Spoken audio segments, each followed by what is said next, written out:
یہ کہانی ایک پیزا ریسٹورنٹ کے مالک کی ہے۔ اس نے نیا ریسٹورنٹ بنایا تھا۔ کسٹمر اکا دکا ہی تھے۔ نئی شاپ تھی، سو اس نے ایک شیف اور ایک ڈیلیوری بوائے رکھا تھا۔ اس دن شام کو آرڈر کوئی نہیں تھا۔ ڈیلیوری بوائے کو جلدی گھر جانا تھا، سو اس نے اسے چھٹی دے دی۔ شیف اس کے پاس یوں ہی فارغ کھڑا تھا۔ وہ ریسٹورنٹ بند کرنے کا سوچ ہی رہا تھا کہ فون کی بیل بجی اور اسے 8 پیزاز کا آرڈر ملا۔ وہ بہت خوش ہوا کہ آج تو اچھی کمائی ہو گئی تھی۔ اس نے ایڈریس نوٹ کیا اور فون بند کر دیا۔ اس نے گھڑی پر ٹائم دیکھا تو 8:45 ہوئے تھے۔ شیف کو پیزاز کا آرڈر دے کے وہ گوگل پہ لوکیشن چیک کرنے لگا۔ ڈیلیوری ایڈریس کافی دور کا تھا، پر اس نے سوچا کہ کمائی اچھی ہے، وہ خود ہی ڈیلیور کر آئے گا۔ تھوڑی دیر بعد شیف نے پیزاز ریڈی کر دیے تو وہ ڈیلیوری دینے کے لیے نکل گیا۔ دیر رات ہو چکی تھی اور وہ راستہ بھی کافی سنسان تھا۔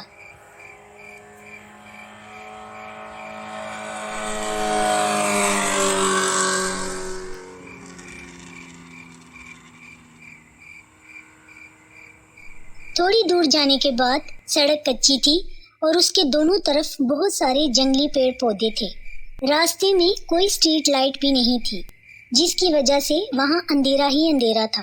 کچھ اور دیر کی ڈرائیونگ کے بعد وہ اس ایڈریس پر پہنچ گیا۔ وہ ایک بہت ہی پرانے عجیب سے دکھنے والے گھر کے سامنے کھڑا تھا۔ وہ گھر ویران جگہ پر تھا اور گھر کی کوئی بھی لائٹ جل نہیں رہی تھی، بلکہ آس پاس کچھ ہلچل بھی نہیں تھی۔ ایسے لگ رہا تھا جیسے وہ گھر سالوں سے ویران پڑا ہو اور اس گھر میں کوئی رہتا ہی نہ ہو۔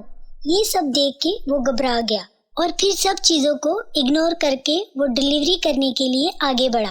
اس نے ڈور بیل بجائی اور زور سے کہا، پیزا ڈیلیوری۔ مگر کچھ دیر تک کسی نے دروازہ نہیں کھولا۔ تو اس نے دوبارہ بیل بجائی۔ اسے اندر سے کچھ آہٹ سنائی دی، لیکن پھر سے کسی نے دروازہ نہیں کھولا۔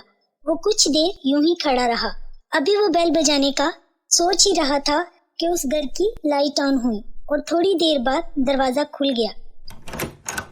سامنے ایک لیڈیز کھڑی تھی۔ Madam pizza. اس لیڈیز نے بنا کچھ بولے ہاتھ کے اشارے سے پیزا ٹیبل پر رکھنے کے لیے کہا۔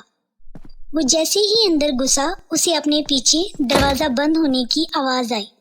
وہ جلدی سے مڑا، پر وہ عورت لال آنکھوں کے ساتھ شیطانی مسکراہٹ لیے کھڑی تھی۔ وہ ابھی ساری سچویشن کو سمجھنے کی کوشش ہی کر رہا تھا کہ ایک دم سے کمرہ اندھیرے میں ڈوب گیا اور وہ اس کی طرف بڑھنے لگی۔ کون ہو تم مجھے جانے دو۔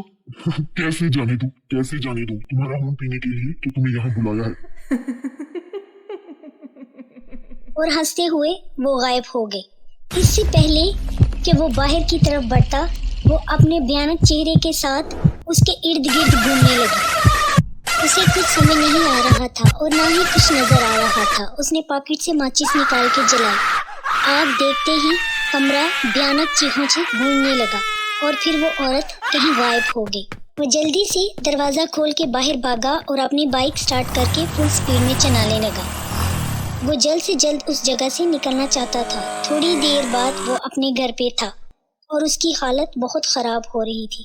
اپنی زندگی میں اس نے کبھی اتنے خوفناک حالات نہیں دیکھے تھے۔ بار بار اس عورت کا شیطانی چہرہ اس کی آنکھوں کے سامنے آ رہا تھا۔ 2 دن تیز بخار کے بعد جب تیسرے دن طبیعت کچھ سنبھلی تو اس نے اس گھر کے بارے میں انویسٹیگیشن کی اور یہ جان کے اسے بہت حیرت ہوئی کہ اس علاقے میں ایسا کوئی گھر ہی نہیں تھا۔ وہ تو ویران اور غیر آباد علاقہ تھا۔